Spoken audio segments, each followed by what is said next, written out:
Welcome everyone to today's memorial service for my mother, Ming. The service here will be a bit non-traditional. We'll begin with remarks from myself, my sister, my father, and then we'll hear from some of my mom's former classmates, friends, and colleagues. If time permits, we will then open up the mic for people to share a story or memory if you have one. So, as you all know, my mother was quite an incredible person. She was a caring friend, a brilliant scientist and physician, and loving mother. And importantly, she was all of these things all of the time. Born in Beijing on June 14th, 1962, she entered this world as bright and precocious as you all might expect.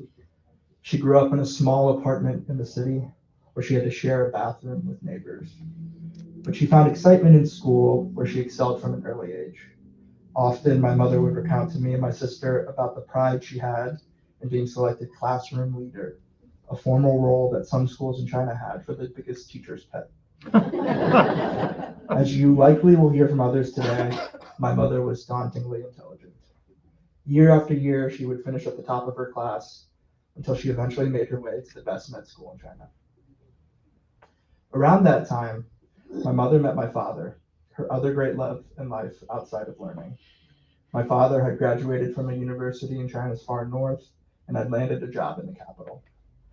He had actually heard stories about my mom because he had a family member who already knew of her, the famously brilliant and beautiful young medical student in the city. After meeting, he was smitten immediately. Recently, my dad told us a story about how he had snuck in a date with my mom before a business trip he needed to take. He must have been totally transfixed by my mom because he ended up forgetting his train ticket at her house. He realized his error halfway to the train station and knew that he would surely miss his train if he turned back. And since this was decades before cell phones, he had no way of getting in touch with her. He thought for a bit and came to the conclusion that the only way he would make the train is if he trusted that my mom would be smart enough and caring enough to find the ticket, understand this predicament, and meet him at the train station. So with blind faith and maybe a little love-drunk confidence, he proceeded to his train platform, ticketless, looking around to see if my mom had come to meet him. She in fact was there outside the train, and he said he knew they were a perfect match after that. Their lives together took him all over the world. Most importantly, after getting married, my mom made the courageous decision to put aside her career as a physician in China to make the move to the United States. She borrowed money from friends to pay for a plane ticket to Chicago and arrived in this country with only a few dollars in her pocket, but with all of her determination and intelligence. She leveraged a research position at a medical school lab into a seat in their PhD program. My father soon joined her in the US, but their life was far from easy. They shared their first apartment with another couple. They took the smaller room in the corner that had windows facing a hospital emergency room and a biker bar. They got their groceries from Aldi, oftentimes negotiating to get expired produce at a discount, and spent special occasions at KFC. And little by little, they built a life together here. In 1993, I showed up. And 2 years later, so did Michelle. After graduations and thesis defenses, my mom secured a job in cancer drug development in Pennsylvania. And so here we came. We learned many things from our parents, some through the formal lessons and talks they give us, but also much more from watching how they navigate this world. And I am so proud to have learned from my mother. For most of our childhood, and I'm so proud to learn from my mother. There's no better way to learn the value of hard work than to watch my mom. For most of our childhood, she would wake up at 6 to help send us to school, drive an hour or two to work, and would be on the clock until 8 or 9 at night. And she was so dedicated to this work, not because it would make her rich or powerful or famous, but because she was trying to help people with cancer. And that she did. As you will hear from former colleagues today, my mother played critical roles in the development and FDA approval of several cancer drugs. While it was hard for 10-year-old me to understand that my mother's job was to run clinical trial studies to prove the viability of subcutaneous administration of monoclonal antibodies for the treatment of multiple myeloma, I knew from an early age that my mom was one of the few people on earth whose job was to try to cure cancer. And I thought that was just so cool. Only later in life did I realize how impactful my mother's work had been. A particularly proud moment of her life was when someone approached her in the grocery store here in Malvern because she was wearing a jacket that said Darzalex launch team on it. And the stranger excitedly thanked her and said this drug extended her dad's life by 2 years.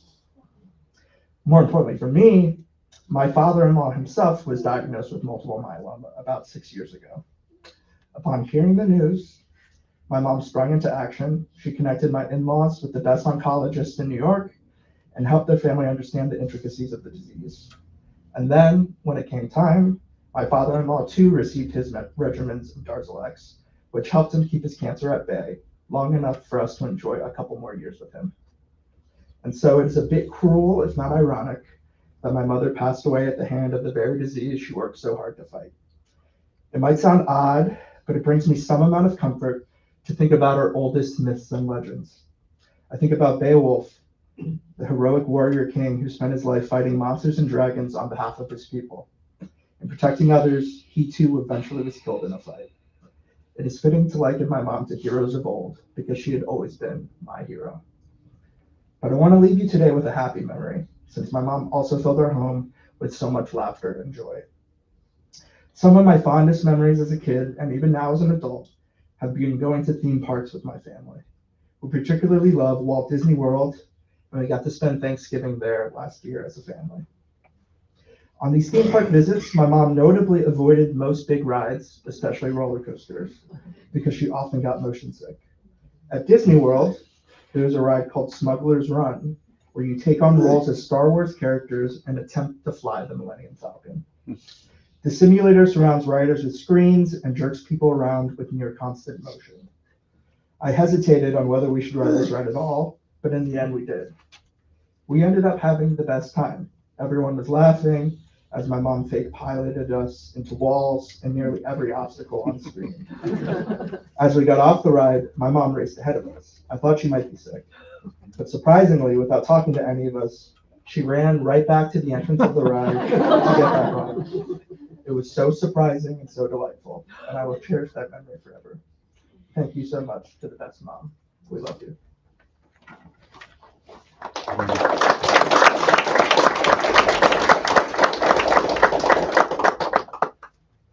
Hi everyone, my name is Michelle and I'm Ming's daughter. As some of you may know, after my mom's diagnosis, I moved from New York City to Philadelphia, but mostly lived at home. Over the course of the past 6 months, we developed a sort of routine that I'd like to share with you today. Every morning, she'd greet me with some variation of a, "Hello, my darling," and we'd sit down and eat breakfast together. And then we'd move over to the living room where we had this big L-shaped couch we'd sit on for most of the day. She laying down, tucked in the corner, and me right beside her. I'd do my work, and she'd play card games on her phone, or maybe catch up with a friend on WeChat. Every so often, she'd get up and go to the dining room to work on one of the activities I had taught her. I called it her homework. If it was a puzzle, sometimes I'd help her by finding the pieces for the section she was working on and handing them to her one by one. She'd always say something like, "Wonderful," or "That's just what I needed." We'd eat lunch together, and afterward, we do our after meal exercise. Usually just a simple YouTube video, nothing crazy, but it felt like her way of doing what she could, even on tired days. When we were done, she'd take a nap, I'd go upstairs not to disturb her, and I'd come back down and take my place on the couch again. In the evening, we'd eat dinner and talk. She'd tell me what it was like growing up in China, and I'd ask her random questions like, "What's your favorite fish?" And then came what we called our battles. Sometimes we mixed it up, but our usual rotation was the same. First, Rubik's, first person to win 2 games, and then a game of Face 10. While my dad and I would ruthlessly skip each other any chance we got, she'd only skip us if it made sense logically, or if she could give each of us a single skip. She didn't care who won, she just liked to play. After that, we'd either watch whatever TV show we were into at the time, commenting on what food looks good on Somebody Feed Phil, or speculating together while watching It's All Our Fault, or we'd pick a movie to watch as a family. And then we'd go to sleep and wake up the next day and do it all over again. The routine was simple, and it probably doesn't sound that exciting to anyone else, but it was a time I cherished. I remember one moment in particular, just a few weeks in, when we were sitting in the doctor's office, anxiously waiting her latest scans. My mom turned to us and said, "No matter what happens, look how much fun we've already had." I would have sat on that couch with you forever, Mom. I'm so thankful to have sat there with you as long as I did.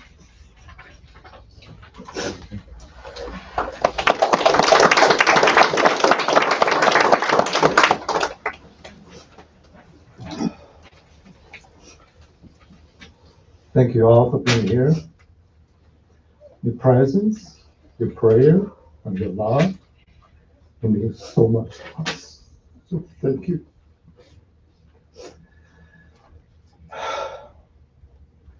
I met Ming like 86, like my son indicated.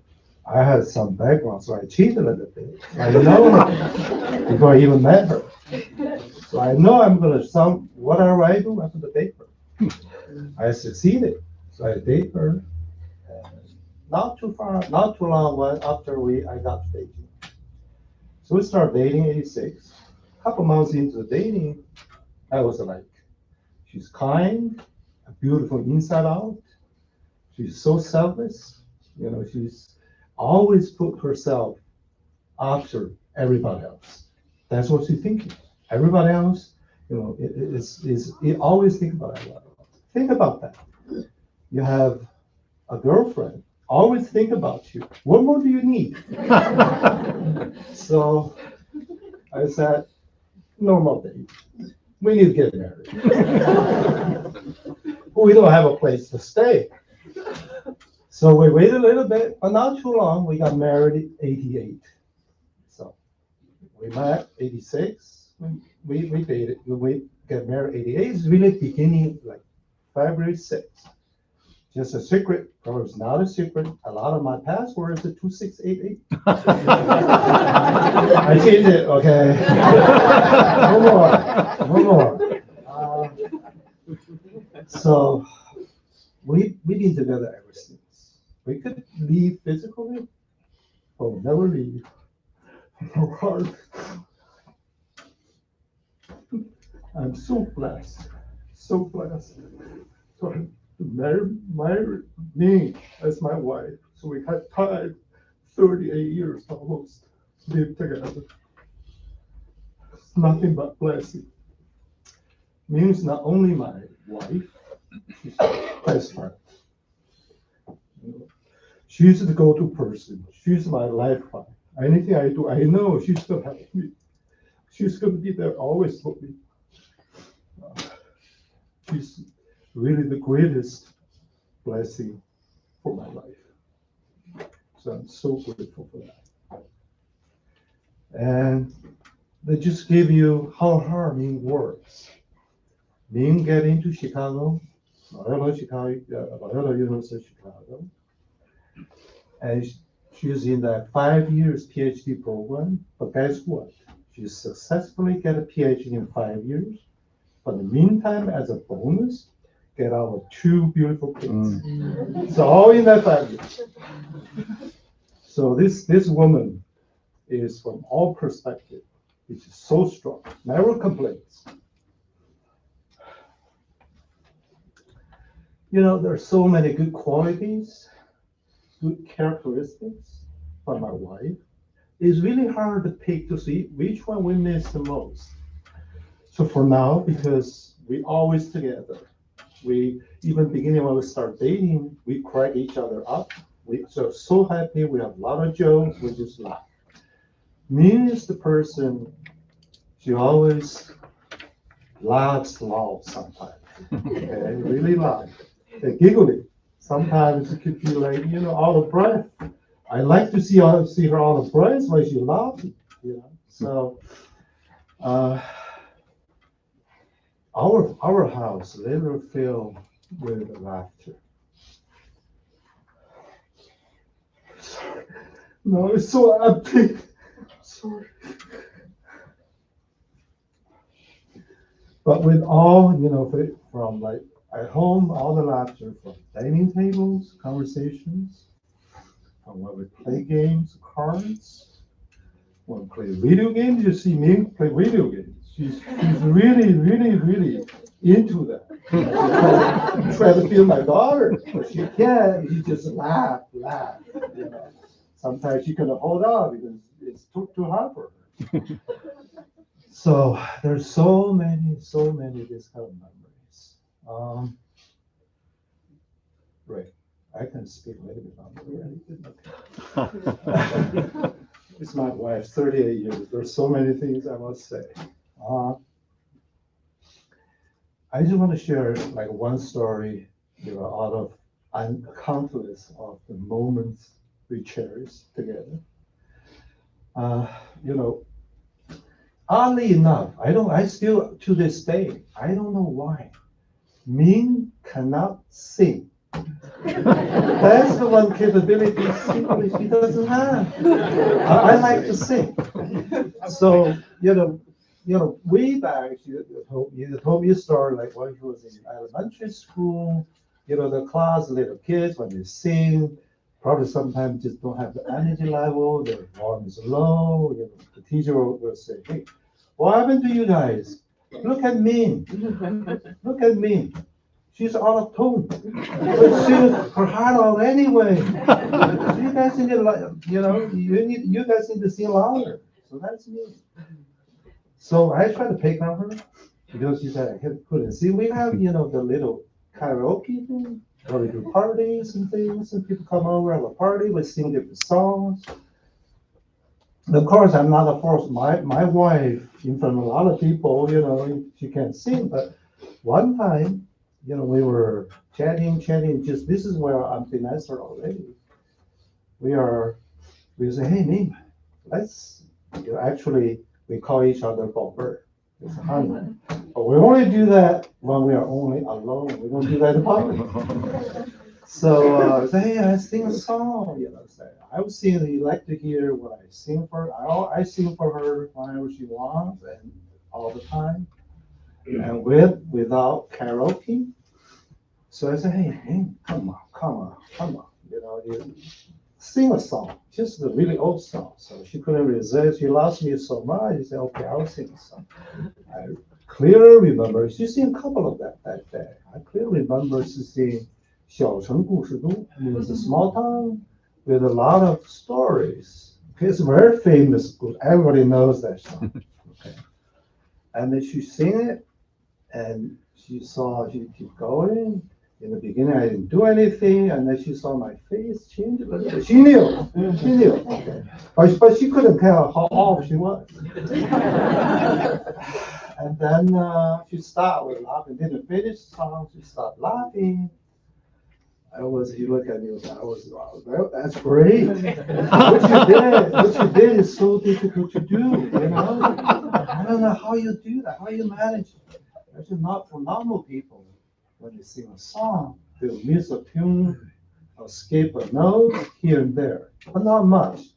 But you miss all of them. But that's a skill. That's difficult to do. You miss a few, it's okay, but you miss all of them. How can that happen? Probability. She just started laughing and laughing and laughing. And says, you should keep that skill set. That's very unique. That's a talent. I should just keep laughing like all of them. Those are memories I would cherish forever, but I cannot no longer hear her. She's not laugh anymore in this house. I'm sorry. Sorry. Okay. Put that aside. 2023, we retired. We've been talking about it, we keep delaying a little bit because COVID. What do you do if you retire? You don't stay home. Nothing. So we retired in 2023, in the beginning of 2023. And because we always talk, Ming is the only child in the family. She is the only child. So her parents like 90 something years old. So we always say, when we retire, number one thing we do on our list is go back to China so we take care of the family. Parents, we can spend more time with them. They're all like 90 something years old. We do go back every year almost. So that's really the one thing on top of our list. When I ask Ming, hey, a lot of retired people, when they retire, they'll come up with a checklist of things they want to do. Ming said, other than see my parents or family, stay in Beijing, there's really not other so important thing I want to put on the list. But, she said, I've been a lot of places, from our family trips. I've been a lot of places, like we've been in South Africa, we've been so close to the lion trying to kill the giraffe, and then we experienced, the darkest cave you can find in Iceland. So we eat the best sushi. So a really authentic ramen noodle. Have all of that stuff. Maybe it's like, because for the business travel, should be in a lot of cities, in a lot of places in Europe too. Even Asia, Japan, all over the place. So okay, that's good then, right? So we have no rush to check the checklist. Just let's relax and go back to Beijing and we'll spend time with our parents. So that's what we did. So last 2.5 years, everything we do, the first thing we do is we always go back home, spend time with our parents, for Chinese New Year. I will join her later because maybe I'm cheap. I do my own taxes, so I can't go to her. So I'll join her later. Then when we can't go, we just kind of, spread it out. We do a list from which city we want to see, what kind of stuff we want to see in China. So that's what we did. So we travel a lot in China. I mean, she loves in China, there's a high-speed train. You do not need to fly. You just take the high-speed train. They never delay. You don't need to go through a strong security. You just go there, take a train, buy tickets, you come. So they're so convenient. So we've been taking those high-speed trains all over the place. One time we took a high-speed train from Hong Kong all the way back to Beijing. It took us like 90-something hours. But we really enjoyed it. Really, really enjoyed it. Because Mom lost tofu. And she was able to order tofu on the train. And then the next stop, the restaurant will deliver the tofu to the train. And the crew member will deliver the train to the seat. When she saw the tofu, she's so happy. This is it. We're not going to fly anymore. So she lost it. So we did so many cities, so many places. One place we did later on, the checkpoint is with this place we gotta go. It's called Jiuzhaigou. It's like a nice small village in the valley. It's like a bend. There's a nature, really beautiful lakes, falls, all kinds of stuff. Very, very beautiful. And the reason for that, she was there, she went there when she graduated from college. Actually, one of her friends with, they're small group people, right? Small group people, they went to Jiuzhaigou. So she's so excited to go back. And then she keep telling me, oh, here's difference. This is a brand new. This is still the same. So happy. So to refresh the memory after almost 40 years. Okay. So and then we've been Chongqing, so many cities. I don't want to really name them. In the meantime, we have family vacations. Went to Costa Rica, and we went to Japan 2 times. Kyoto, Osaka, Tokyo, Nikko, bunch of other small places. So we really enjoyed it. We really enjoyed those trips. And then we also, because my parents-in-law, they're fine there, so we can go. So we go to Europe, and then we go Europe. Actually, the couple is here. We go with them, and then they drive. They map out everything, plan everything. So we have a self-driving France. We visit a lot of places, a lot of places. And Ming loved it. She just liked the local, the cultures, the food, and everything. And also we went to Italy, and then we hiked on the Dolomite. She's amazed, the Dolomite. At that point, she's still strong. Hiking, everything is okay. This is a 2024. So we walk on, the Lake Como, all the small towns. We stayed at a small place called Bellagio. She loved it. She loves it. So, and then one morning we've been this picture really all during the day. A lot of people go there and take pictures. It's a lot of people. And Ming said, let's go there in the morning, see what happens. We went there, we walked there because our Airbnb is not far from there. So we walked there in the morning. It's just for us. She was so happy.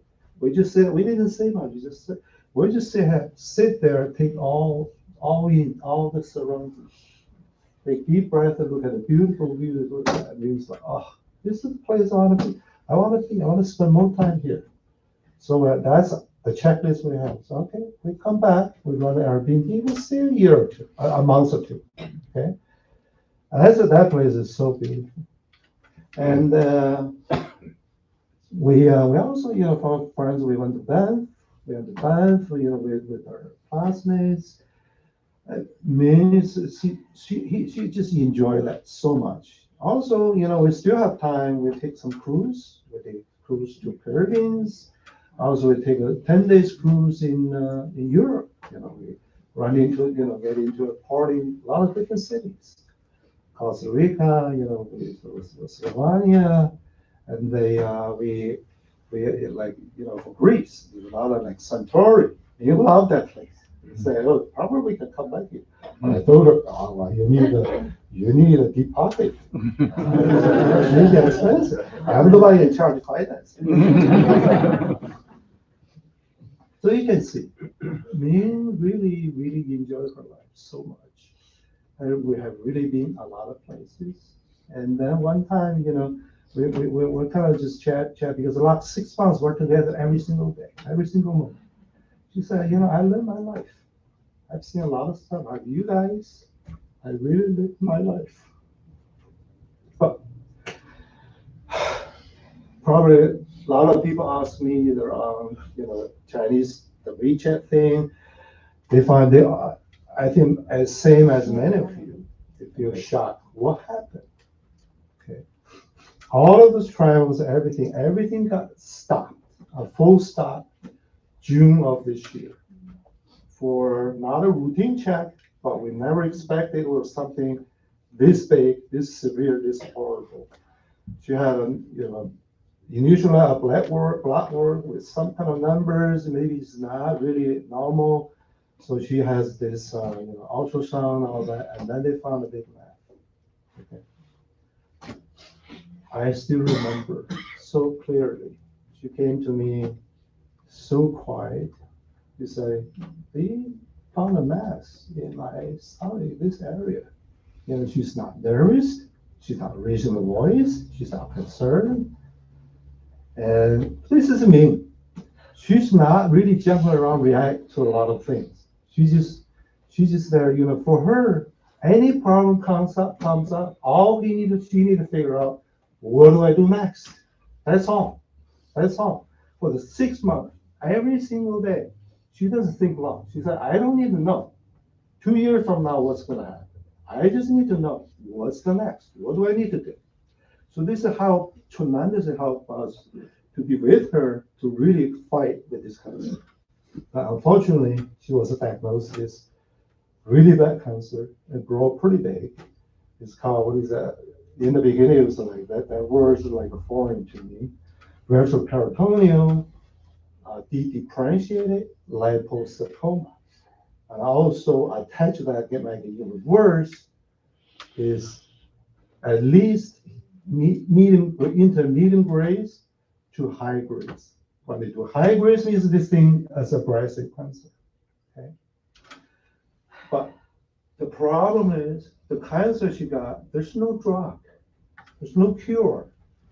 Radiation is not gonna work because the cancer getting too big.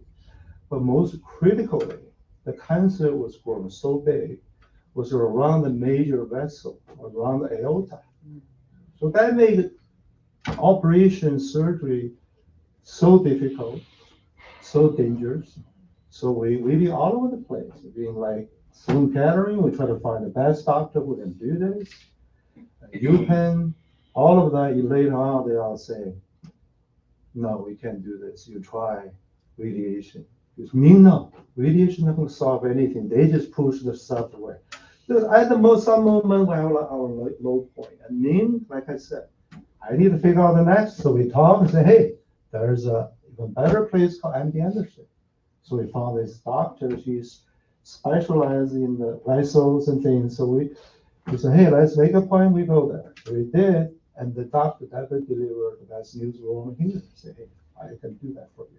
Ming was so happy because for her, I need to have the next steps. I need to have hope. If I don't, I don't know what to do next. Also, she doesn't want to drag us in. Because she always put other people first. She considers us first. Really long, right? Check the time. So, and then with all the consolation, the recommendations should do chemo. What if it shrinks, right? You don't know.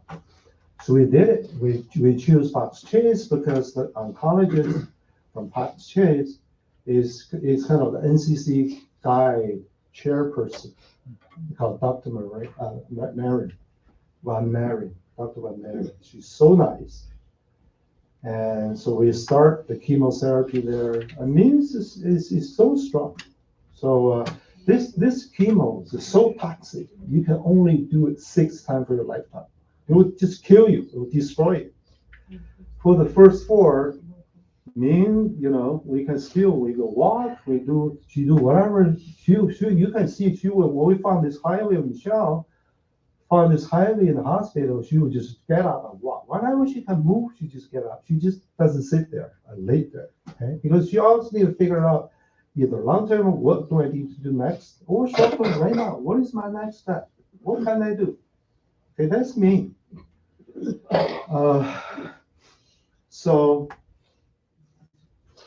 and then we had hope because they say we can do the surgery, but they say so and so and so. You got to do exercise. You got to maintain weight, all that.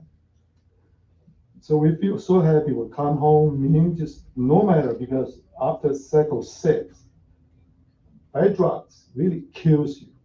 You have no taste, but you have nothing but pain, nothing but pain. So horrible. But anyhow, she just should make sure she maintain her energy. We'll do the routine every day. We get up every day, every meal. We do the routine after meal walk. And she even used the dumbbell, try to build muscles and things. Okay. So, and then probably I want to say a little bit on the last days and hours of Ming's life. We run a small place because we run a ranch. Michelle, my daughter, we run a ranch. And because Ming then during the recovery, she can walk around. There's no steps, no stairs because she can't do steps right after that huge surgery. So we went there and 8th, the surgery is 15th. So we have done a bunch of pre-checks and things. You love the pre-check. Is the first one is a CT scan. But guess what? CT scan came back after cycle 6, and after a month out of that, the cancer growth about another 10%. 10%. Mama, we just say, hey, that's okay. Doctor will do it. Doctor can do it. But still, when we talk to the doctor say, the nurse kind of nervous. He said, I don't know. That can still surgically removable. Because we were not hoping reception 1. I was no 0, right? We're just hoping they'll take everything out they can see. Okay, so Ming can get relaxed longer. Anyhow, the doctor came over, he said, we do it. He was happy, we're all happy. Even during that conversation with the doctor, he said, I'm willing to die to take this risk. It just broke my heart. I know me. This is not for herself. She thinks about us. She didn't want us to suffer. So she wanted to take the risk of losing her life so she could get us life back. I'm sorry. Anyhow, so after all the tests, all that stuff, his hemoglobin was low, like 7-something%. He said he can't do surgery with that number. So they said you got to do 2 units of blood transfusion. So we got into a private room on Sunday. So I was with her this whole time. To me, there's no nervousness, nothing. It's not like, oh, I got huge surgeries tomorrow. So nervous, so worried, all that. Nothing. And so we talk. It's like, the beginning of the chemo section. We talk. She actually even listened AI. She always asked me, who is this Sam Elman? That's the guy. And she want to learn all the new stuff. I should listen to them a little bit, and we watch TV together a little bit, and we chat. So we stay whole day together, never leave the site. Okay. And then when we went home, my son, my daughter-in-law, they will arrive because they had a wedding in Pittsburgh, so they had to go on Saturday. So they arrived the first thing, for Sunday. My mom saw them. I was very happy to see them. But this is like almost 8 o'clock. Normally, our family tradition, when we get together, we'll do something. Not just talking, we'll do something. Either play games or watch a movie. Ray, I must say, some of the type of movie you pick, we don't understand. But Mama didn't want to say.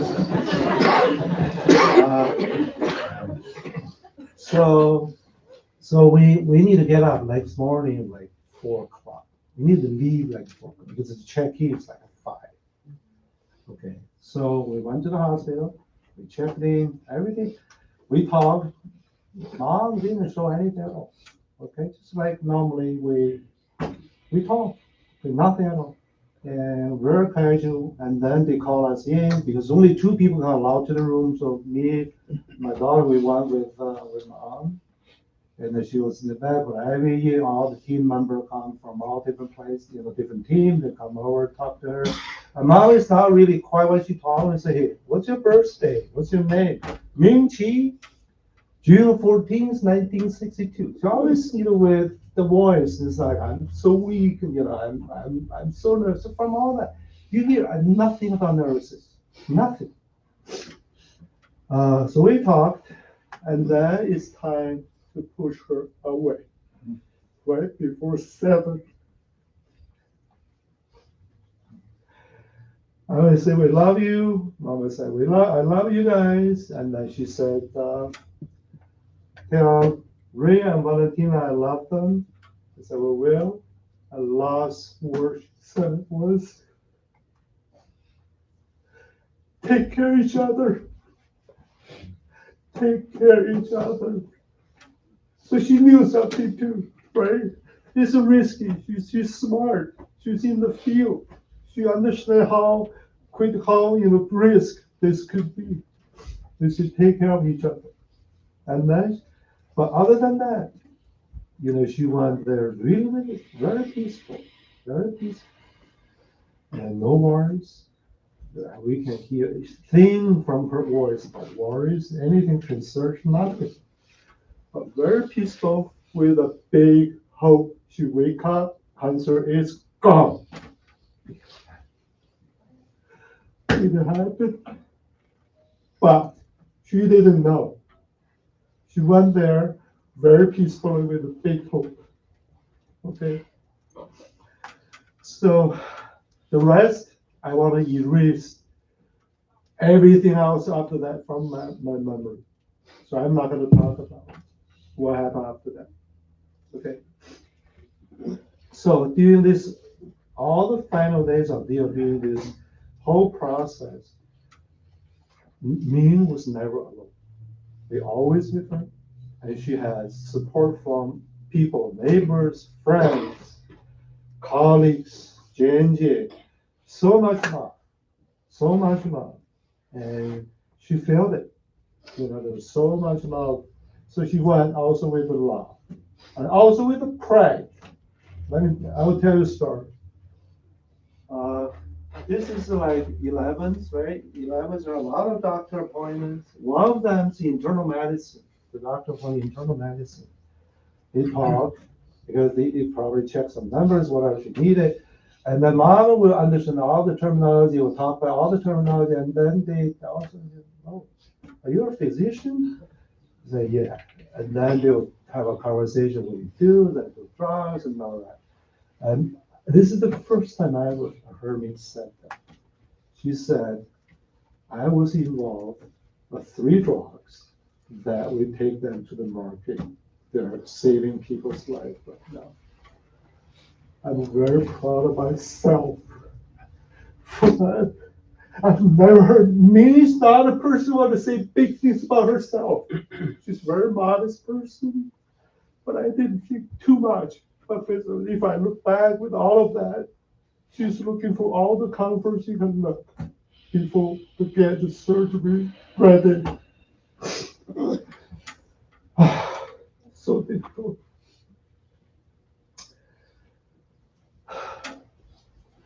Ming, I love my life. I want to thank you to share your life with mine, even though it's only for 38 years, but I will treasure every moment, every second of time we are together. I'm so grateful. And now I know, you will always be in my heart. Always here. This place here. Always for you. I know you're in peace now. And the good thing is, heaven, there's no pain. Okay? There's no pain.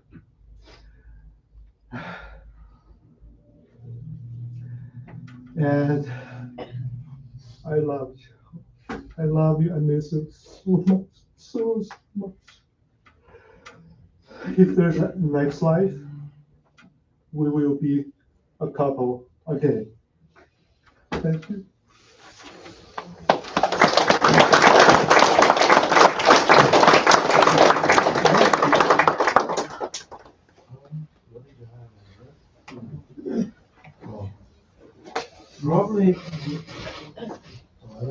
Probably we'll start maybe from the college friends. We'll start first and Rachel at some point. Come up. At the end, we're gonna have quite a few people talk. Because my wife got a lot of friends in the college in the same class. Also, she was like a teacher for 5 years younger group of class. And also they have a cross class, a lot of friends there. So we have each one of them, we have a representation, talk about, their how they're together, their stories in those different groups. And then we have neighbors, our neighbors in Charleston will come up, we'll talk about how the neighbors want to contact, impact, the stories about that. Also, we have the old friends from Chicago. We've been friends together forever. They're here in Philadelphia. So we have that presentation from Chicago. And then we'll have, Ming's even high school, elementary, middle school friends. Oh, he's here, they live here. So they're all gonna come up and give a talk. So I think we just use that sequence, and Rachel, of course, J&J, Ming's in there for like 20 something years. So and then after that, I think just feel free. Anybody can come out, want to say a few words, and please do so. And then I don't think the time is really constrained. Okay, we don't have to follow. So that's why I was brief enough to talk more. John Ivo is the guy really help us along the way. I know he's such a nice guy. He's not gonna kick us out. So go ahead.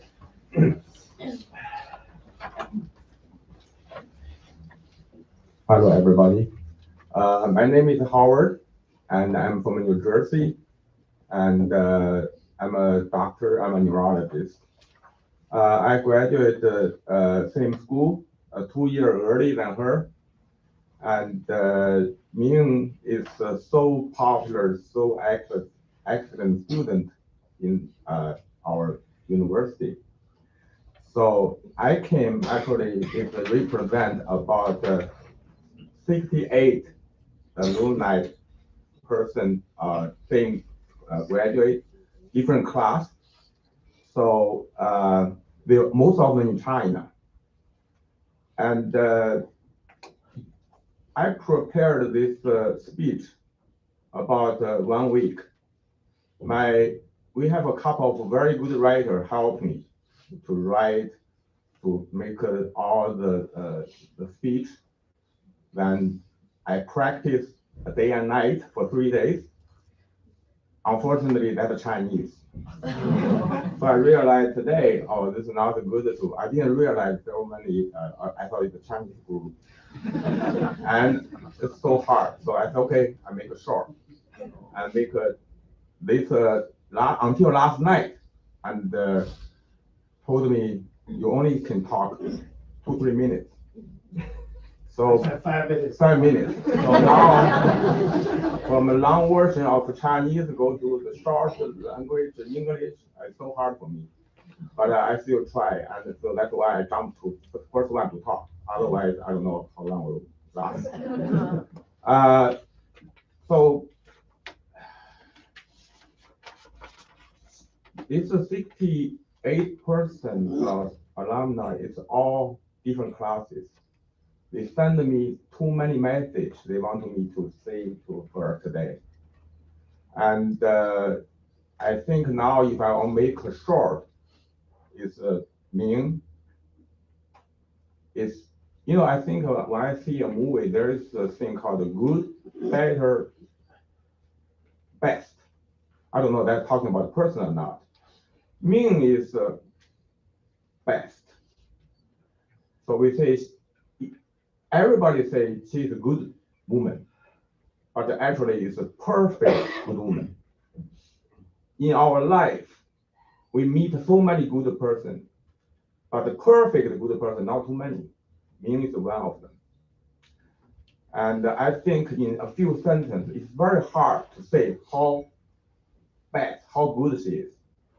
She's smart, she's beautiful, she's lovely, she's considerable, she's honest, almost all perfect. Only until today, from her husband's mouth, I heard that she has some problem not acknowledging. I don't know how important it is. And so we are from a now so-called Beijing Medical School. I always say this is like Harvard or Yale here. So in that best school, she is one of the best students. So see how I think a lot of people also, try to date her or cheat her. I don't know why. One day, there's a guy from another school, even not at the famous school.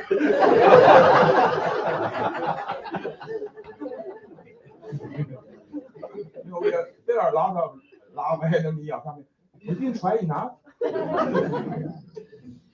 So it's we still a lot of people still think that way.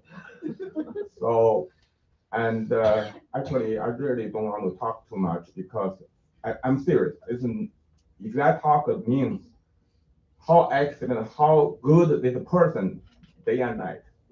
I know her so long. I was when she went to school 1980. I was there at 1978, so we knew that each other already. So we after that, we even went to some a vacation together. Then after come here, we all a party together. The beginning of the year, we listened to a concert together, and Ming invited us to eat before the concert. I think she invited us to eat a bigger dinner, a pizza. So and also we had a party even a couple of months ago, and also I'm a doctor. We always try to communicate each other about her health. So I don't have it's just endless. I cannot talk too much, but I just want to say I will make sure my friend always represent to say the final goodbye. And one even directly came from Beijing last night. Dr. Lin, and so many people from Atlanta, from Washington D.C., all different places. So I just want to say I just represent to say bye and we love you. So many people say want to do something for you. Some people write a check, somebody write an article. I just say nothing can help us for this pain. And Shougang, you're the luckiest person in the world. We still think so. I know. But right now we feel so sad for you. We see them love so much, and how they love each other. And after the event, Shougang, we talk so hard, and so we will help you to get over this. Okay.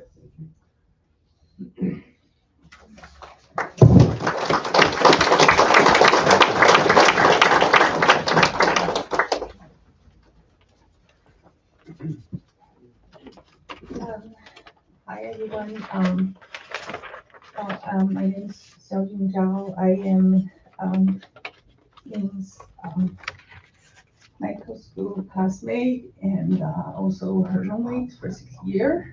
And now I'm going to represent my class to say goodbye to her.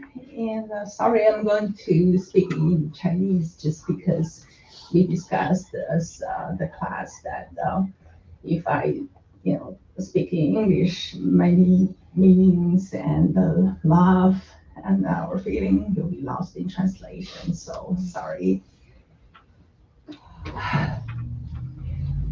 下面我代表北京基础医学院80级致辞。玉兰未远，其名我们都以为和你早已有约，会一直相随到老，而后选个安好的晴天，共同踏上那个属于自己的归程。一路走来，我们看到的只是你的路边铺满的鲜花和掌声，唯有你知道自己脚下的荆棘与刻板，而从来的你都将睿智与坚韧深藏于心底，将善意和温暖挥洒如风。你是我们班第一任的团支书，美丽大方，冰雪聪明。在北一这个群星璀璨、天之骄子云集的校园里，头顶光环的你，温暖而谦逊，如闹市中的白玉兰，恬静悠然，从容不惊。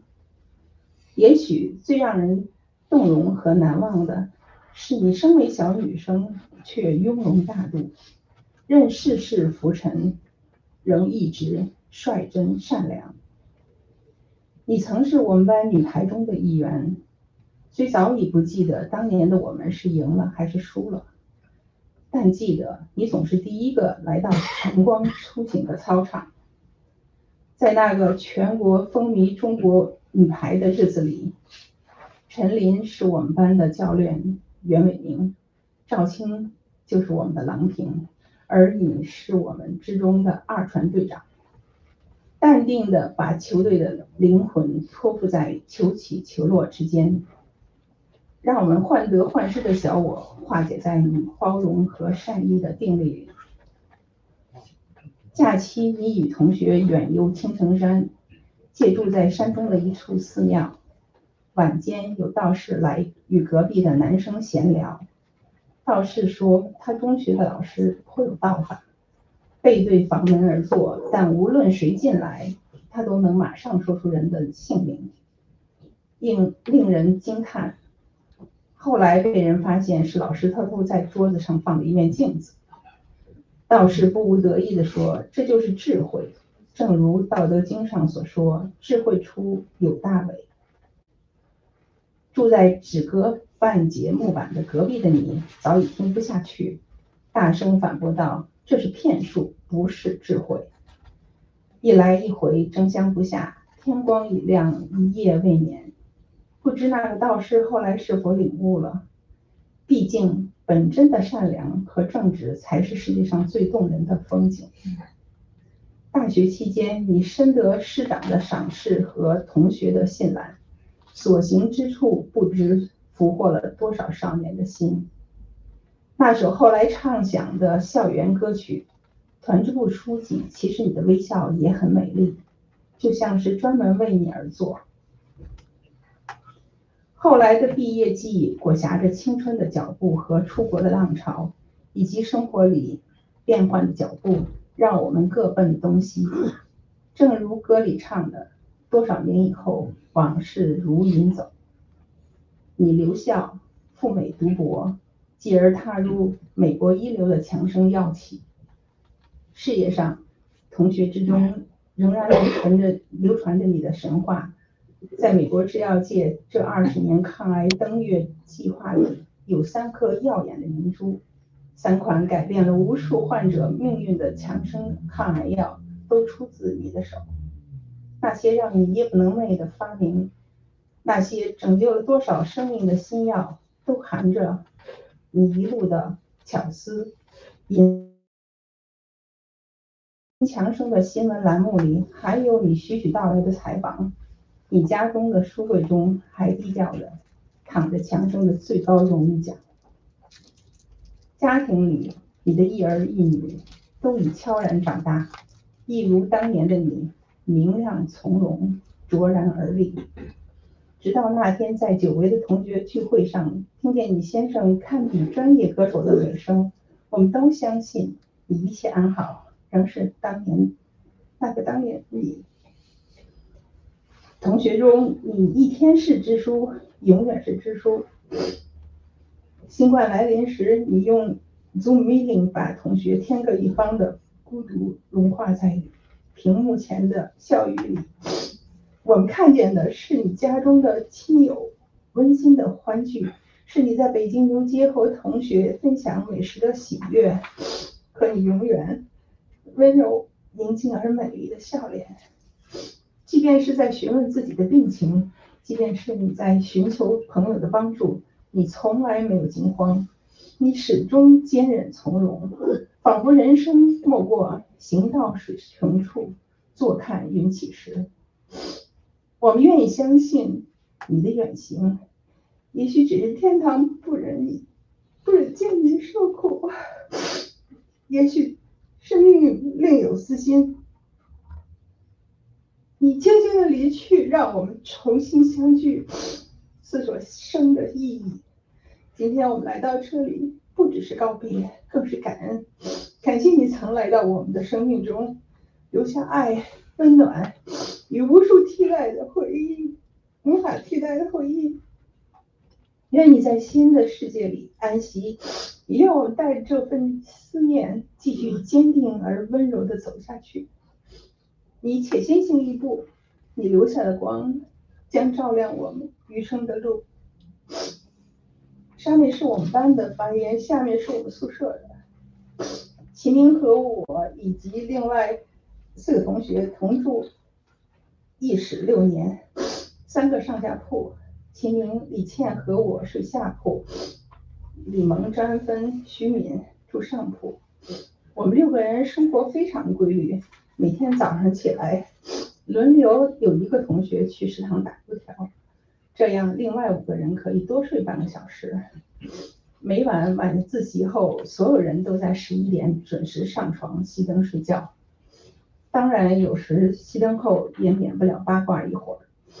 就是这样几个循规蹈矩的姑娘，却也会有恶作剧的时候。大2时，有一次我和另一个室友匿名给齐明写了一封情书。在那个没有 email 和微信的年代，信是邮寄的。信的内容大概是，只是因为在人群中都看了你一眼，再也没能忘掉你容颜。信寄出3天后，我们开始认真观察齐明的动向。他收到信了吗？如果收到了，他会是什么表情？3天、5天、7天过去了，令人大失所望的是，信如同石沉大海，没有激起任何水花。我们这才醒悟，因为齐明是个非常美丽的姑娘，身材火爆，拥有爱慕者、追求者无数。我们的信估计直接进垃圾桶了。多年后，我向齐明坦白此事，他微笑着对我说：“我知道。”6年中，宿舍里的6个姑娘都经历了那个年纪的酸与甜，也共同度过了我们最美的青春年华。毕业后，我们聚少离多。齐明厨艺很好，尤其是做饺子。据说他们家每周末都包。在西雅图的徐敏回忆起齐明教会他像东北媳妇儿一样，5分钟就和好饺子面。现在每次包饺子，他都会想起齐明。齐明在我们的眼里，在我们的心中，就是这样一个睿智、仁厚、宽容，心中充满着爱的人。Beautiful inside and out。齐明，我们从18岁到24岁朝夕相处建立起来的情谊，一直都在，永远都会在，不管你走多远。谢谢。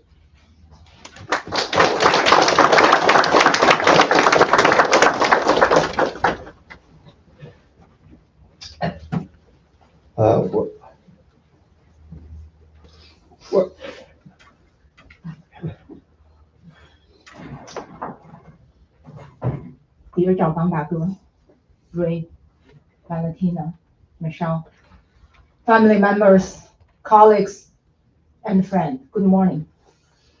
Thank you for giving us this opportunity to pay our tribute to the memory of our dear teacher and friend, Dr. Ming.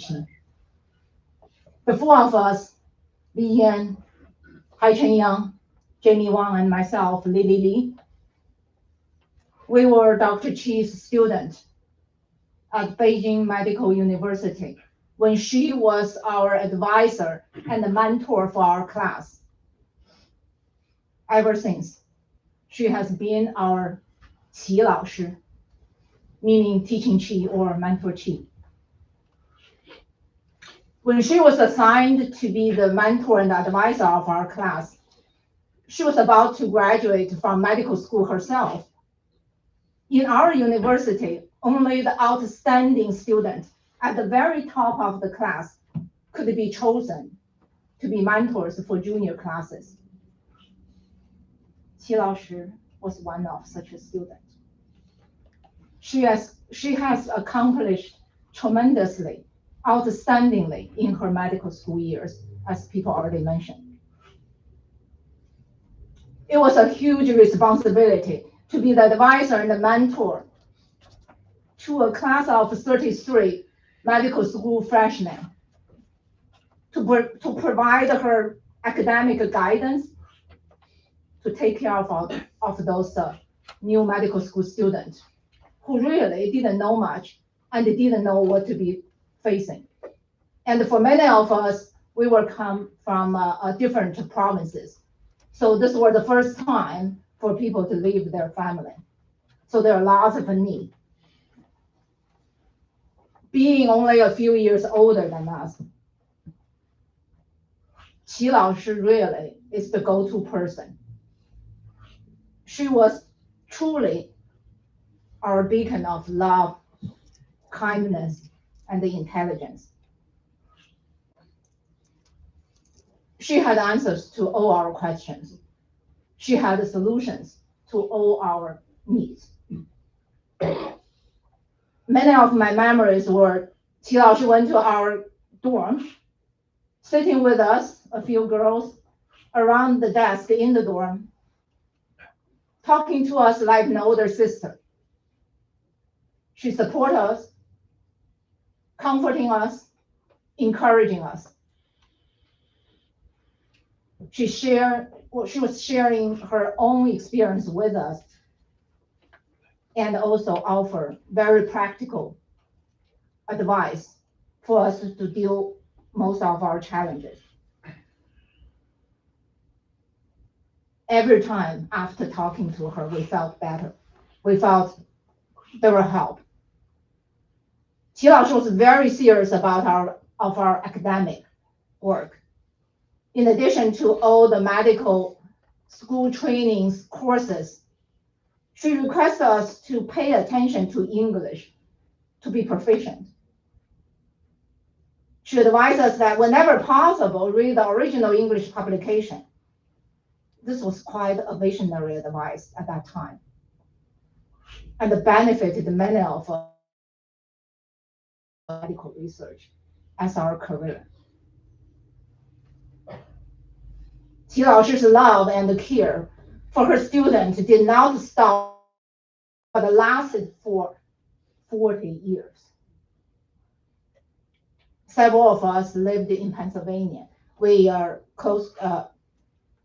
live close to each other. So we had the chance to gather together, celebrating holidays or a special event. Qi Laoshi always joined us whenever possible and brought us food she made to feed us. Together, we share with her our recent life experiences, our highs and lows in life or at work, our challenges, our families, our kids. Every time, Qi Laoshi was very pleased to hear each progress we made, each success, each accomplishment. She's really proud of her student. She also provides advice, very wise advice to help us to deal struggles or challenges in our life or raising kids or at work. Just like when we were in school years, every time we talked to her, we felt better. We know she's proud of us. She cared about us. But she very extremely humble herself.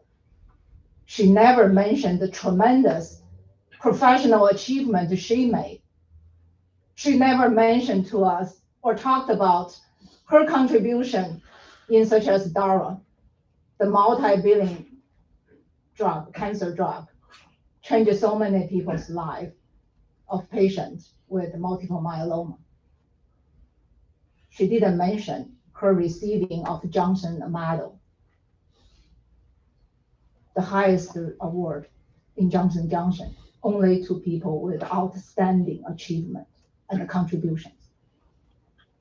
She was just there for us, loving, caring, helping us. The topics we talked were broad. The conversations were always stimulating and inspiring. I remember that our last gathering was on January 11th, this year. We talked about caring for our aging parents, retirement plans, the current trend of AI, and the unpredictable impact AI could be impact on human race. This was just like all our gatherings with her. We enjoyed every moment, and we're always longing for the next one.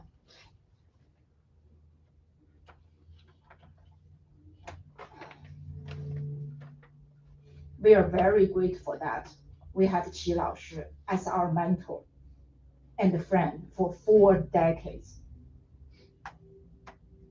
She will always be remembered as a loving, caring mentor, an older sister, a reliable friend, and our one and only Qi Laoshi. In our class, we put together a few words in Chinese, so I will read in Chinese.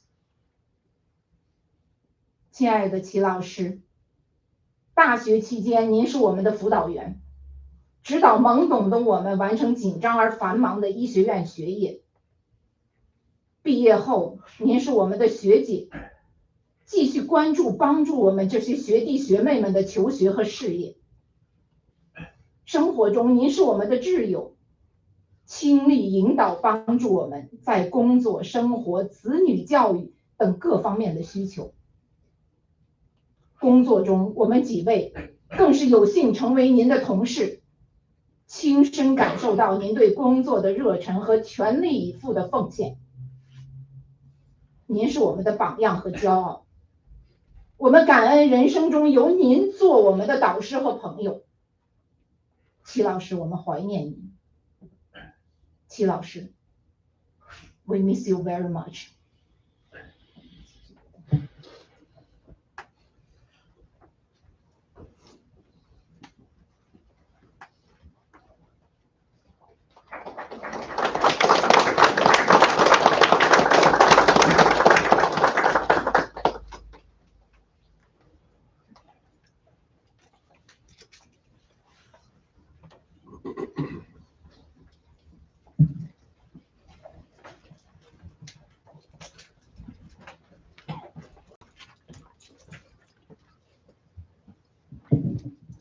Hello, everyone. My name is Rachel Kobos. I met Ming when I started at J&J in 2016, and I'd like to share a little bit about my experience with her and what she meant to me as my boss, as my mentor, and as my dear friend. So I'm speaking on behalf of J&J, and we all just want you to know how much we loved her. For my first 5 years at J&J, Ming was my manager. As you've heard today, she was smart. Based on her credentials, you could assume that she had an MD, she had a PhD, but I can't explain to you what it means to say she was smart. I've watched her read a 200-page document in an hour and pick out every mistake and correct it. And I, to this day, tried to figure out how she does this.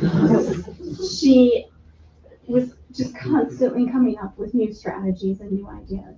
She was pure brilliance. She directed her talents for most of her career to developing drugs to fight a horrible blood cancer, multiple myeloma. Her career and her efforts paid off.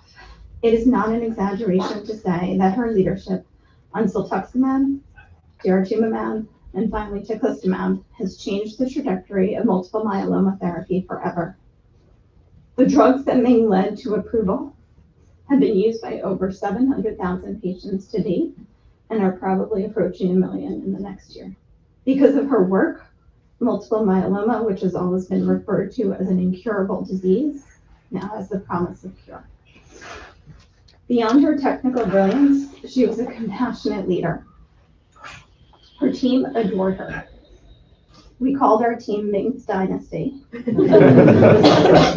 She always laughed at that, the laugh that you've all described. And I think she knew we said it because we felt like her family, and she treated us like that. We recognized that we were being trained by one of the greatest, and we were lucky to be learning from her. I'm sure she could have done nearly all the tasks she assigned us in half the time, but she never, not once, became impatient with our pace or our mistakes. She was a teacher, and she taught us to be teachers. When I would get frustrated with work, which I often do, she would remind me to let things go and focus on what was important, and that the silly and the mundane of the typical workday was not what's important. The legacy she created at J&J lasted beyond her retirement.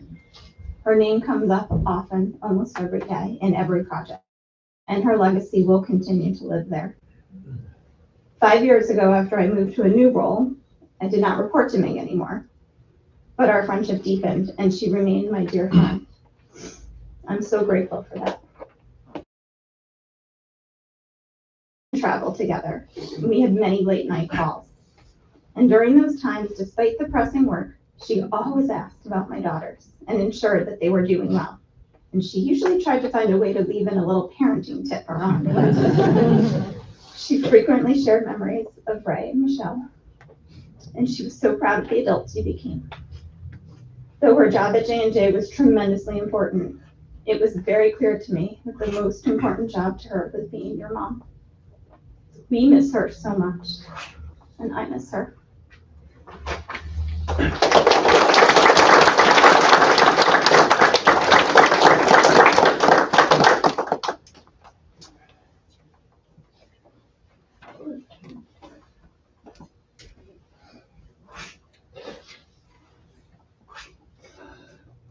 Hello everyone, my name is Yongzhen. Zhao Gang, Ray and Michelle, we are friends a long time. I prepared this presentation in Chinese version, so unfortunately I had to speak in Chinese.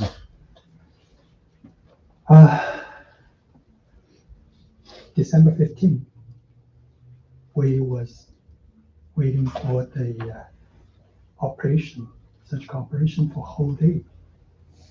And I got about 4 o'clock. Zhao Gang sent me a text message and told me the bad news. Then I was like spit from the cliff. I told my wife, our whole house was totally quiet. And then the whole memory bring into brain and last more than 30 years. 赵刚、Ray、Michelle 和 Tina， 今天站在这，我们的心情非常沉重。我和齐明、赵刚认识了30多年，在芝加哥 Loyola Medical Center 那个嘈杂的学生中心，我们几个中国来的年轻人，因为乡音而聚在一起。齐明是其中最温暖、安静的那么一个。当时我们谁都没想到，这份最初的相识会绵延成贯穿我们大半生亲人般、家人般的挚友亲密。我这里讲一个齐明的故事，我们也是后来才知道，那是芝加哥的一个冬天。大家知道，芝加哥的冬天无比寒冷，那一天的温度 -30 Fahrenheit， 大雪纷飞，冷得刺骨。一个罗耀的一个朋友，同样也是从北医毕业的，他在那做完了实验，他也刚去罗耀了不久，刚做完实验，那时候外面已经很晚了，他因为刚去，没有车，要走到他的那个 apartment， 路也不近，他内心非常担心。走出来，在走廊的远处，他看到有一个人在那儿静静的等着他，是齐明。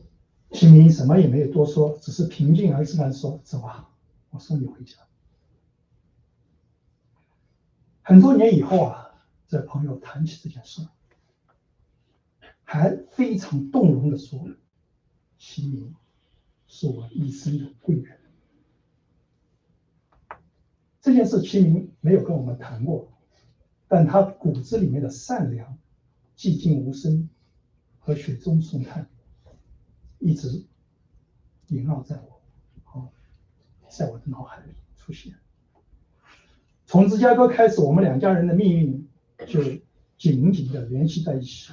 我亲眼见证过他在美国以惊人的毅力和智慧，同时驾驭了学业和家庭，不仅以优异的成绩获得了博士学位，同时还养育了这两个可爱的孩子。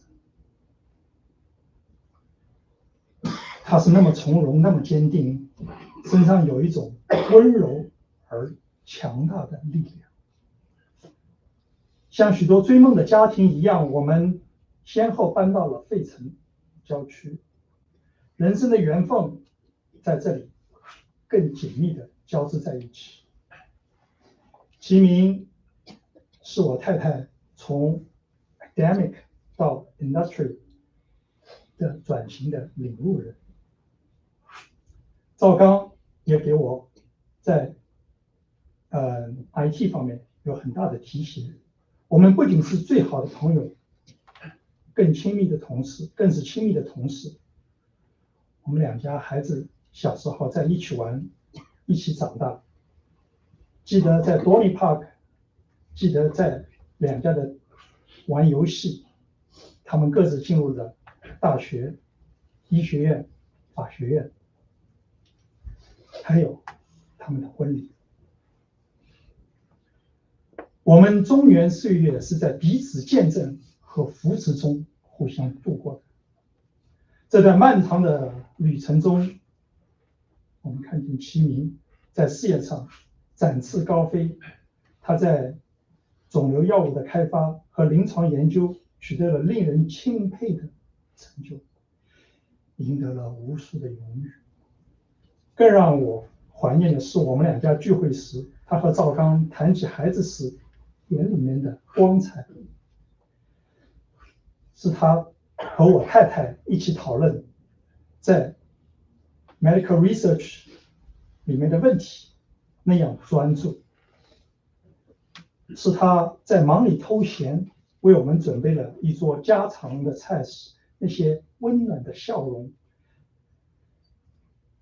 在奋斗当中，我们都两鬓染霜，退休也来到了我们的身边。我们曾为他和赵刚开始享受退休生活而感到高兴。旅行放松本应该是收获人生硕果的季节，然而命运却给了最残酷的转折。半年前齐明确诊的消息对我们来说是晴。令我震撼至深的是，他还要面对一个痛苦化疗过程。在这半年，我们经常见面，可以感觉到他药物化疗给予他身体上面的伤害，他承受了难以想象的治疗的痛苦，只是为了争取一个能够手术的机会。令我非常震撼的是，每一次我们见面，他从未流露过任何的沮丧与绝望，他依然关心着我们每一个人，眼神里依然充满了对生活的期待，对家人、朋友无尽的爱。他的坚强与豁达超越了疾病的本身。最终，手术未能挽留他的离去，给我们流进了无边的悲痛和巨大的空虚。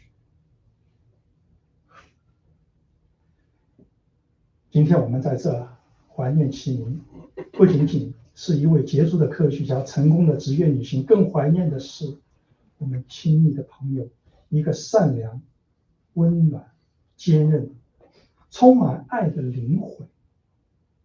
还用自己的方式告诉我们，人生或许没有预设的意义，但我们可以用智慧、勤奋、善良和爱为自己、为所爱的人创造出无限的意义和精彩。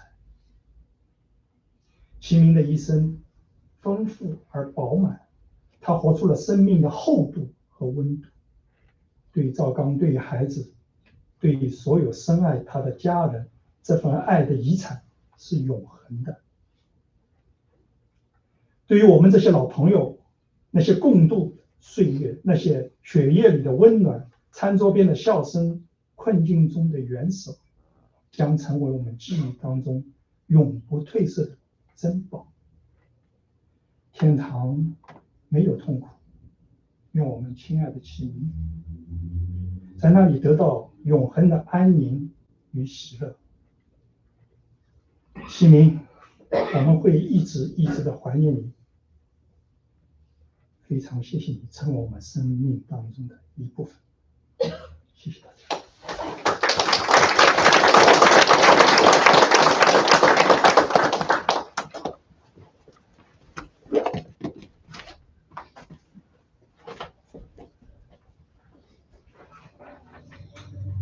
Hello everyone, my name is Ming.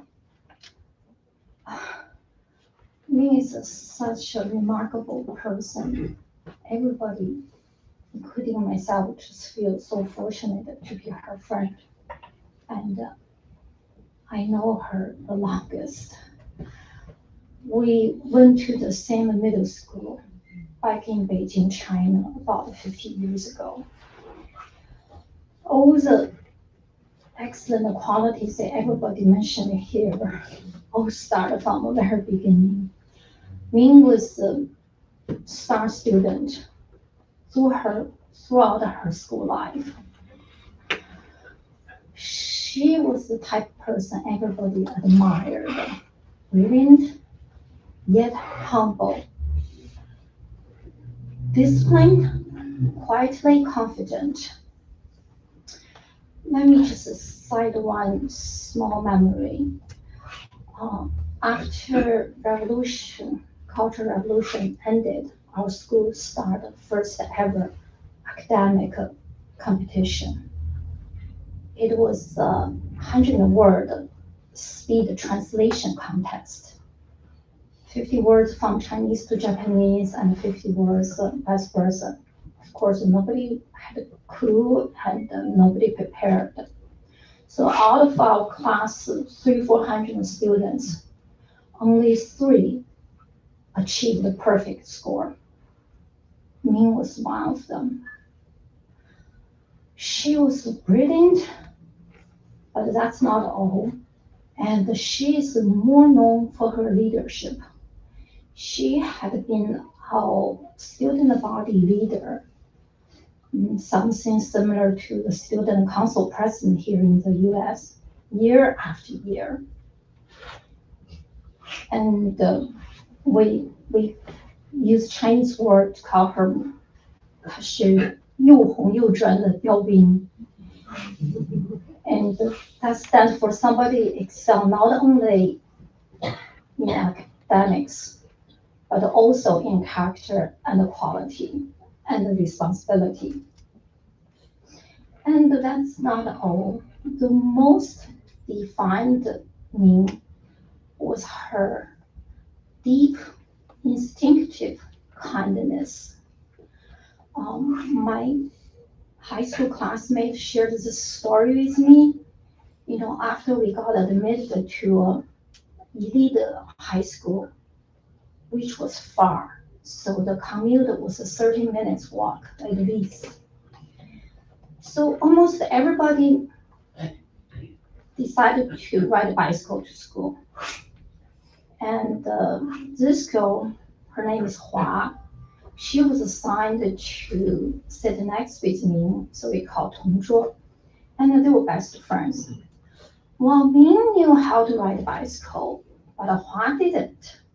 So Ming decided to accompany her friend to walk to school every day. She just not did it once, twice, occasionally. She did the entire 2 years. She valued the friendship, loyalty, everything over her own convenience. That's who she was. She was such a brilliant person, strong and care, and always ready to help and capable of helping others. I have prepared many more stories, and Zhao Gang told me last night, only 5 minutes.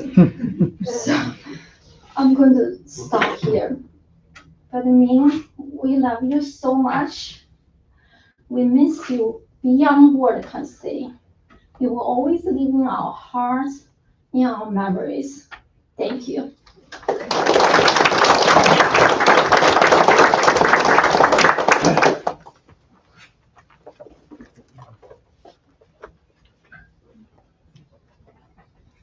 Hello, everyone. My name is Sherry Wen, and I am Ming's friend and wrote this paragraph in Chinese, and then I translated to English. So I'm going to start with the Chinese version first. 我向来不是一个喜欢冬天的人。上周日，今年最大的一场雪，让第二天2025年12月15日的朋友圈贴满了美照和美赞。然而我的心如同室外的冰点一样寒冷。这次不是因为厌恶扫雪的辛苦和开车的危险，更是因为我的近邻和挚友齐明在那一天离我们而去了。我和齐明在同一个小区住了近20年，我们是在小区一起走路聊天的行友，我们也是会互相让对方品尝自己美食的厨友，我们还会是在嬉笑中打怪升级的牌友，我们更是曾经一起踏海浪吹海风的驴友。说说齐明给我的几点印象吧。第一个，他事业心非常强，哪怕是在一起走路时，我们都没少聊工作中的话题。他的成果，他的艰难，他的成功，他的付出，所以我一点不奇怪他退休后还有那么多老同事对他惦记，和他长期保持着友好关系。第二，他孝顺贤惠，3代人的家都打理得井井有条。作为女儿，她近几年都花多半时间回国陪伴父母。作为妻子，她和赵刚大哥之间的恩爱体贴，那眼神和举手投足都胜过任何言语。作为母亲，她培养的一双优秀儿女，已经是无可争辩的实证了。第三，她坚强开朗。自从她得病后，我们关系走得更近了。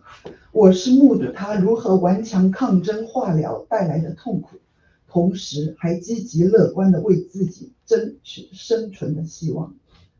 第四，她为人大方，她家一度是我们打牌聚会的根据地，然后我也没少吃她做的韭菜盒子和饺子等等等等。齐明生命的时钟虽然停滞了，然而落笔的此刻，外面暖阳高照，让我仿佛觉得他的传奇在亲情、友情和大自然的簇拥下，让这束光、这份热绵延流长了。也许冬天也会有不太冷的日子。安息吧，齐明，天堂里的冬天想必不会寒冷。Next, I'm going to read the English version. So, I have never been the one who likes winter. Last Sunday, the heaviest snowstorm in recent years arrived, and on the following day, December 15th, 2025, my WeChat was filled with beautiful photos and admiring comments. Yet, my heart was as cold as the freezing air outside. This time, it was not because of the hardship of shoveling snow or the danger of driving, but because my close neighbor and dear friend, Chimi, left us that day. Chimi and I lived in the same community for nearly 20 years.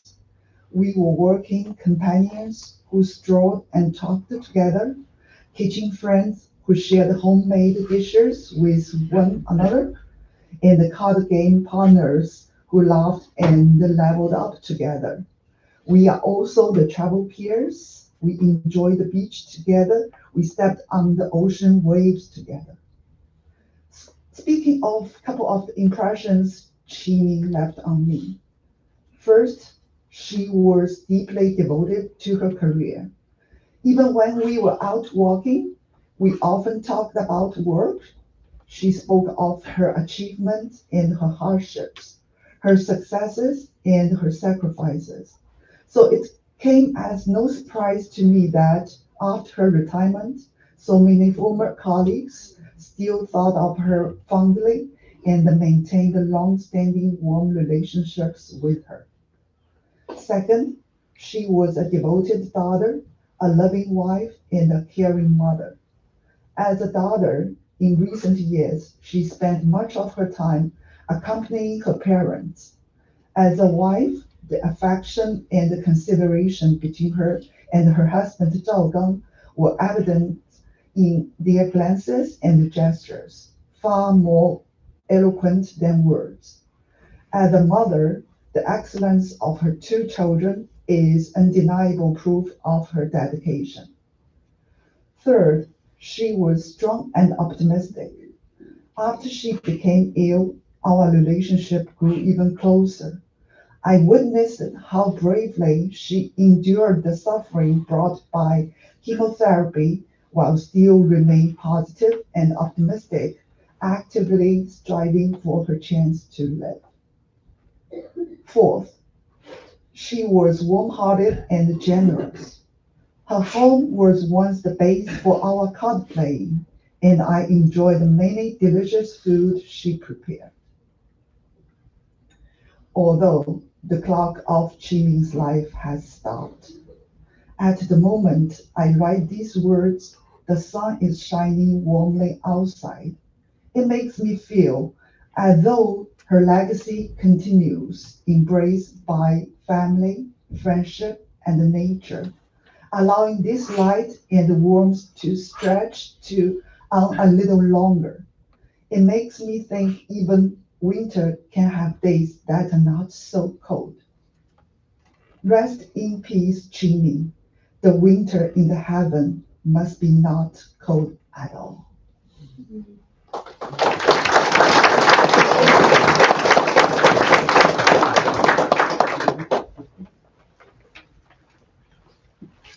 So I think that's it for prepared remarks, and we're running a little low on time, but if there are a couple people that want to share a story or two, you're welcome to.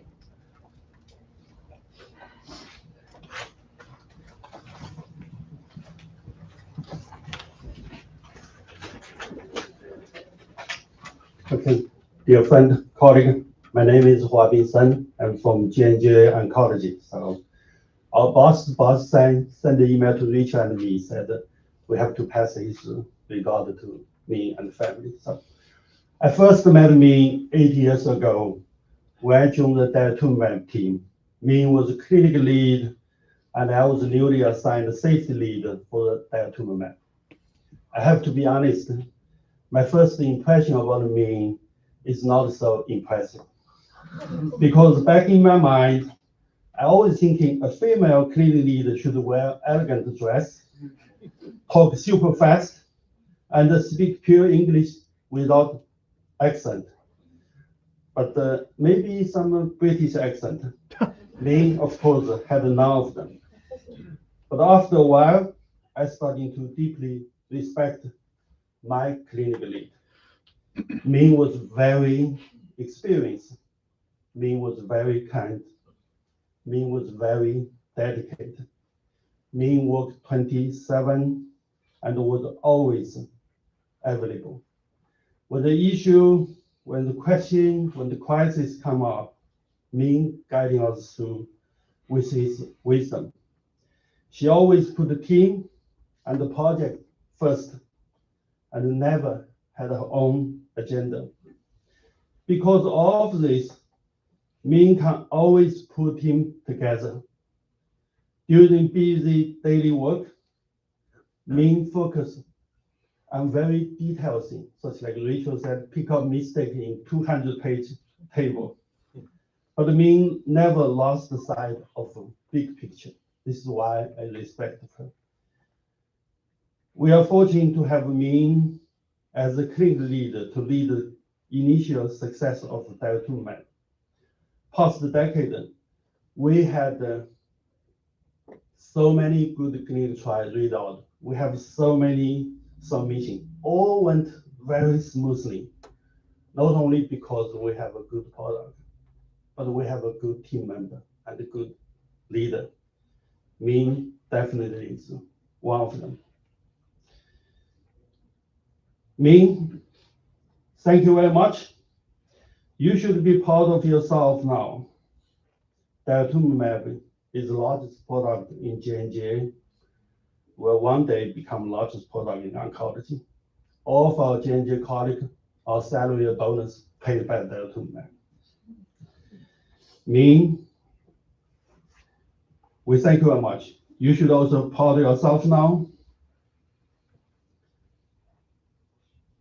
because people used to work with you, work to you, now become the next generation of the leader in J&J who can carry on your legacy and your team moving forward. Ming, you should also be proud of yourself now. Multiple myeloma was not a terrible cancer, but it's a curable disease. Ming, your life is very short, too short actually. We're particularly sad because you have lived to develop a drug which saves so many people's lives. But you had a cancer which don't have a good drug to treat. We're particularly sad because you dedicated all your life to work, to family, but you didn't have too much time to enjoy. We're particularly sad because you have a loving husband, wonderful son, wonderful daughter, all the friends and colleagues who respect you, love you, but you leave us so abruptly. Me, certainly I will miss you. I will cherish good memory about you in my life. Thank you.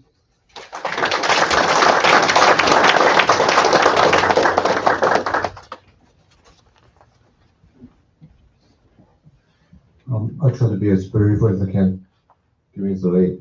My name is Zhou Lu. I'm a classmate of Ming.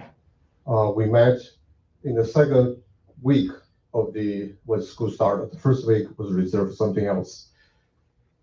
At the very beginning, we developed very deep mutual respect to each other. Then she has projected to me all the positive attributes people have talked about here, very clearly and unmistakably.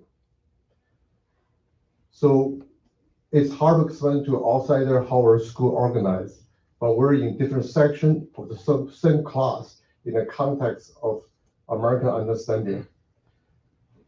So many of us in a class of 200 people strong are her friends. So I take the liberty on behalf of all her friends in your class to thank her for her friendship, and we salute her It's our pride and honor.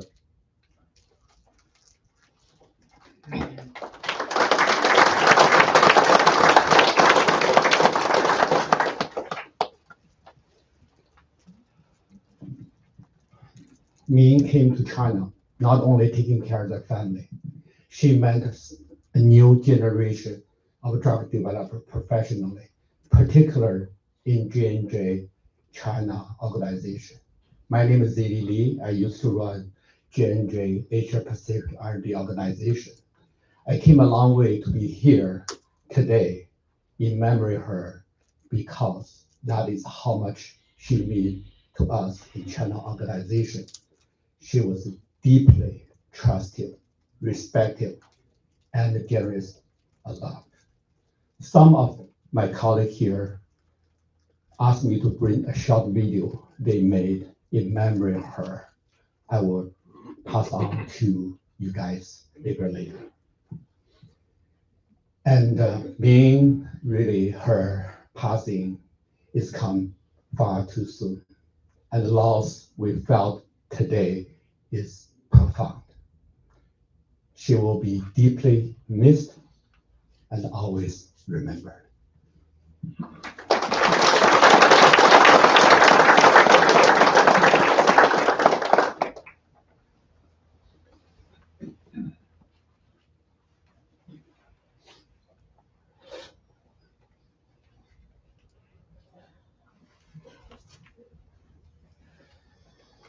Family and friends, thank you very much for being here today to celebrate this woman's life and support her family and her memory.